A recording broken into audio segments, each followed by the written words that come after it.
leneen ginnaaw loolu si les 1 an de Diomaye Arfan dañuy ñëw si li nga xam ne que moo di tey xët gu njëkk bu source a moo si dikk si benn li nga xam ne que moo di fee boo xam ne tam xew na jëm si li nga xam ne que moo di du côté de la régie donc quelques arrestations seulement et le FDR se rend chez les guides religieux à Touba Thiénaba Tivaouane et Ndiassane pour pleurnicher en tout cas nag ñoom démb ñi ngi woon si li nga xam ne que mu di pàcc yu ko gën a fasanti ko Arfan ñoom Mansour Faye et compagnie dem na nag si këru li nga xam ne que mu di këru ëttu diine yi pour daal di artu jëmale si li nga xam ne que mu di wàllu wi naka na ko daal di jàngatee Arfan. Oui, lu baax la parce que aussi les guides religieux là. Ils font partie de la gestion de ce pays. Damay wax ci le cadre spirituel parce que c'est des guides spirituels, c'est des guides religieux ñoo xamante ne mënoo leen génnee ci ñuy assainir l'espace politique parce que ñoom tamit parfois Sénégal bu jaxee bu ñuy jaxlee ci ñoom la ñuy retourner naan Serigne Mountakha Mbacké waxal Serigne Maye Niass waxal Serigne Maodo waxal ba ñëpp donc mënoo leen exclure ci réew mi parce que ci réew mi la ñu bokk. Donc tey le président bu demee seeti leen di waxtaan ak ñoom di diisoo ak ñoom donc c'est tout à fait normal te je ne dis pas que il est le seul à le faire on a vu les régimes précédents di ko pratiquer di ko jëfee donc c'est tout à fait normal du lu bees lu fi yàgg la. Alors Arfan ñoo Mamadou Diagne Fada entre autres ñu jàpp ni c'est des politiciens 12 derniers mois sont marqués par des licenciements, des arrestations et des intimidations surtout Arfan ay licenciements bëri na trop ces 12 derniers mois. Oui mais licenciement amoon na effectivement amoon na de presse licenciement amoon na effectivement amoon na mais lan moo ko waral on le dit pas. lan moo ko waral voilà.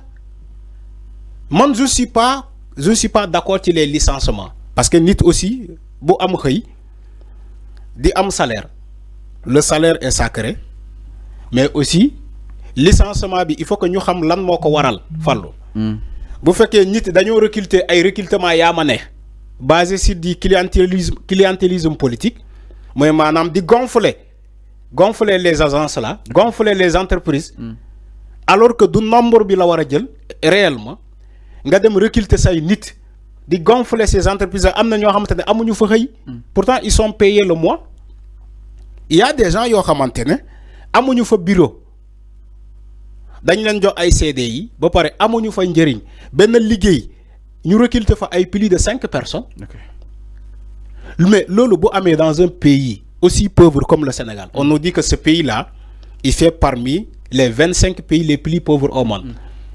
Mais regarde le Sénégal masse salariale am ñaata lay fay ci xaalis. C'est beaucoup. Mais c'est beaucoup.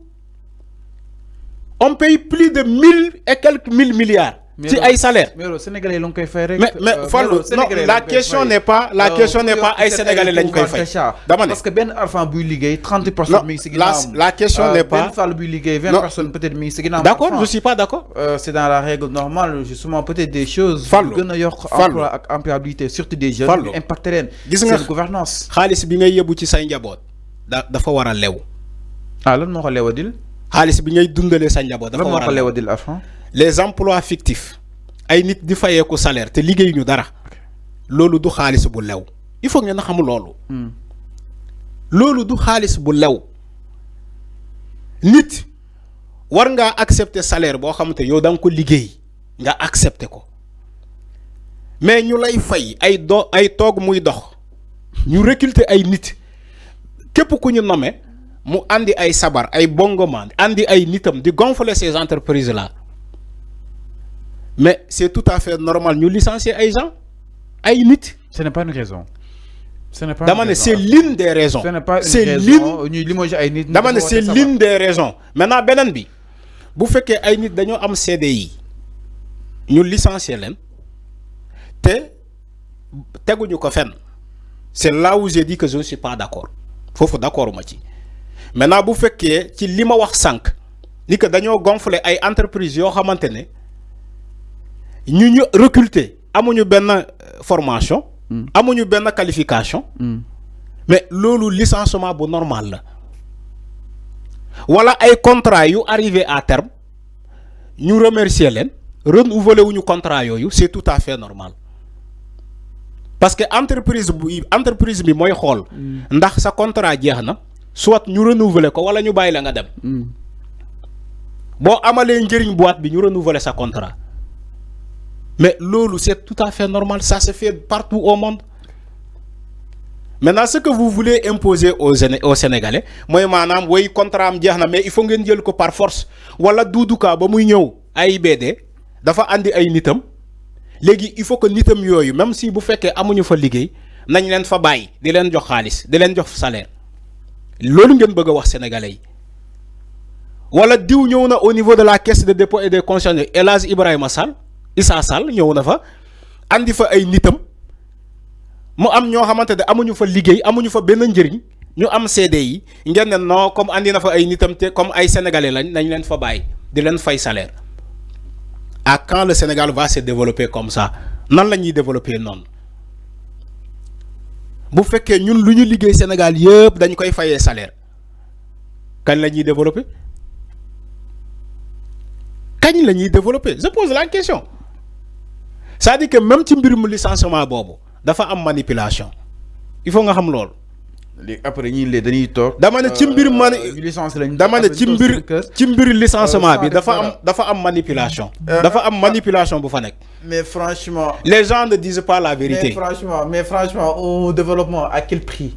Enfin, à quel prix? À quel prix comme? À quel prix le fait que ñu bari di tok sen que ñu dañoo bëgg changer entre autres développement bi dina mais Fallou ko si quotidien yi ñu tëj déjà enfin ñaata quotidien peut-être ñoo nekkoon si ay journalistes ñoo dama ne quotidien yi quotidien yi ñuy tëj Fallou il faut être logique il faut être logique avec il faut être logique avec tes questions dama ne quotidien yi ñu tëj ñooñu seen borom ñoo dem ba mënatuñu fay salaire ça n'a rien à voir avec l'État non il y avait une liste c'est des médias privés c'est des médias privés c'est des médias privés dama ne Fallou moo tax les quotidiens léegi yi génn bëreetul dama ne c'est des quotidiens yoo xamante ne benn page de garde la ñu am benn page de couverture la ñu am yooyu ngay wooyee média ay médias yoo xamante ce n'est même pas reconnu par la législation kenn reconnaître ko xam nga ñoom lu ñuy créer médias yooyu média dafa yomb Sénégal. Non je parle pas des médias non benn entreprise. Fallou xanaa da nga wax waxet yow yaa ma wax média après tu me dis je ne parle pas. maanaam loolu nekkul débat bi non entreprise la. Non yaa ngi daw de exemple. nga may naan nekkul lool. Non c'était en guise d'exemple. Avant il faut ñu gën a yokk li nga xam ne que emploi bi. Fallou bul poser question may répondre ngay daw. mais loolu nga wax. parce que allez dama ne dafa am ay quotidiens yow yaa ma ne dafa am ay quotidiens yu tëj. waaw waxal parce que état moo nekk si ginnaaw ma ne la c'est faux. ok waxal waaw. quotidien yooyu ngay cité li ko dañoo tëj. ñooñu seen borom ñoo dem ba mënatuñu fay salaire parce que ñoom régime bi fi nekkoon moo leen doon financé. ok yaa ngi dégg. léegi régime bi changé na. ñu téye financement bi. médias yooyu dem ba mënatuñu fay salaire ñu tëj. parce que loolu moo wane ni que dañ doon satisfaire la commande politique. Alors je peux. ay nit ñoo nekkoon seen ginnaaw médias yooyu di leen jox xaalis ñuy publier. Alors je peux merci beaucoup jaajëf ma wax sama xalaat si un an yi bu ma dagg nag s'il te plaît nag Arfan bàyyi ma rek ma wax. Alors donc en fait l'espoir était là et que Ousmane Sonko ak Bassirou Diomaye Diakhar Faye dañoo ñëw si benn contexte boo xam ni c'est assez spécial. Oui. Macky Sall était là jamono di naan ko bàyyoo xel si li nga xam ne que moo di cette politique de la jeunesse en tout cas ñëpp da nga doon déplorer Macky Sall lu mu doon taxawoo li nga xam ne que moo di jeunesse bi jëm si wàllu xëy jëm si wàllu entrepreneuriat jëm si wàllu action dem nañ sax ba ne ko tali yi ngay defar pont yi ngay defar nit ñi mënuñ see dund parce que tellement y a des urgences donc dañoo gisoon lu baaxul. ñu ne ñi fi jógee ñu dem indi ñeneen mooy le tandem de Sonko ak le président Bassirou Diomaye Diakhar Faye peut-être c'est tôt pour ñu tirer benn bilan parce que comme ni koy le président Bassirou Diomaye Diakhar Faye doxee da leen fal si diiru li nga xam ne que moo di 5 ans donc nekkul 1 an rek leen fi def pour daal di war a mën a tirer li nga xam ne que moo di bilan et que 1 an yi peut-être mën nañ jàpp ni li tax amul ay actes yu concret wala kon li nga xam ne que moo di ay actes matériels danoo nekkoon si li nga xam ne que moo di miir bi defar parce que waañ su fa duggee baa ngay toog il faut nga raxas ba lépp daal di war a mën a yem pour nga war a mën a commencer encore une fois dañuy soññ si li nga xam ne que moo di juste emploi ak employabilité des jeunes ñu gën koo yokk surtout parce que man en fait man ñooy sama combat presse bi jafe-jafe yi nga xam ni itam ñu koy daal dund peut-être sàkkuwuñu si ñu daal ñuy jàppale mais en fait ñu mun ñoo may jàmm tuuti ñu war a mën a doxal suñu liggéey concrètement des fois ñu toog poser benn question à Arfan amaana ni defuñu dara fàtte nañ ko sax question boobu noonu mais au contraire gars yi da nga koy interpréter neneen mais on est là pour la réussite justement de ce régime su réussir ñëpp dinañ si réussir un an nag li ñu si war a mën a tirer si ay mbir bëri na bëriwul mais en tout cas il y a d'autres défis exactement qui leur s'attendent sûrement Arfan sànq il faut ma leeral lu am solo parce que da nga ko wax par rapport ak la presse y a une courrier boo xam ni itam envoyé nañ ko ñi nekk si presse écrite bi que ni képp koo xam ni itam yaa ngi génneenti sa journal te reconnaître luñu la ce directeur de publication risque justement des sanctions loolu war exemple Aïssatou Diop Fall génneetul mooy Public Quotidien entre autres loolu léegi lu tax mu léegi lu tax nekkul en règle c'est un courrier c'est ce que j'ai dit léegi lu tax nekkul en règle mais ñun waxuñu si médias yi kuy publier chaque jour yow kuy publier chaque jour di informer kuy non Fallou boo waxee lu jaadul dama lay dàgg dama ne kuy publier di informer la population tu dois être en règle c'est ce que j'ai dit c'est bon nooy publier ay journaux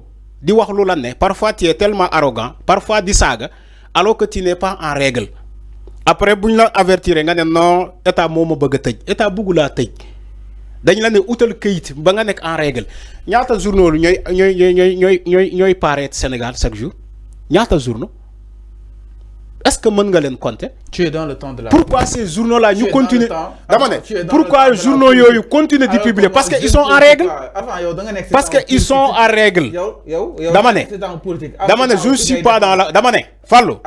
fii bépp journal bu publier wul c'est parce que mënatoo publier loolu mooy yoon dama ne on doit Fallou il faut pas ngeen jàpp ni comme ñun dañoo yàgg Sénégal dafa yàgg ci lu anormal dañoo dem ba jàpp ni que lu anormal moom mooy normal lu normal mooy lu anormal maintenant bu amee ay nit wala régime bu ñoo am volonté jëlee fi lu anormal boobu ça va faire tellement di moo tax muy def bruit bi moo tax muy déranger ñeneen. Merci beaucoup. Mais on était dans l'anarchie yow tu sais même la presse était dans l'anarchie.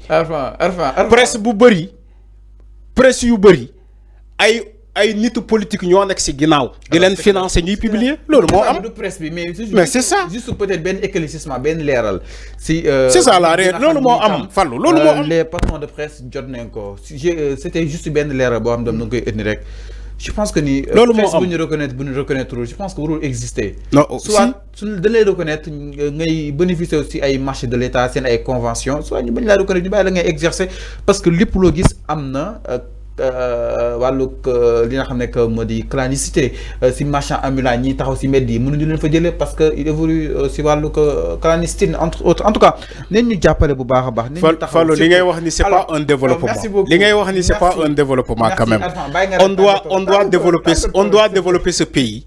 Le développement de ce pays ça va se faire par la rupture. déglu ma bu baax Fallou xam man dama ne le développement de ce pays. Doit passer par la rupture. C'est clair. Le développement de ce pays doit passer par le normal. Maintenant, si vous voulez vivre dans l'anarchie, vous et vos clans, vous êtes libres. Alors, merci beaucoup. Mais en tout cas, dans ce pays, les lois doivent être conformes avec la loi. Cette conformité, ça va passer partout par force. Est-ce que vous savez? Merci beaucoup. Donc, ñëpp ñi wax parce que arrangé wu leen mën nañu wax mais ce pays là on doit le développer. Inch'Allah. Et le développement ça va passer d'abord par les comportements. Alors, il faut changer ces comportements là. S'il vous plaît. Oui, Midi Info c'est quoi? Tàggatoo gaaw téléspectateurs yi vite fait nga remercier internautes yi la xam ni tam doon la seetaan. Donc di jaajëfal sénégalais yi yëpp ñu may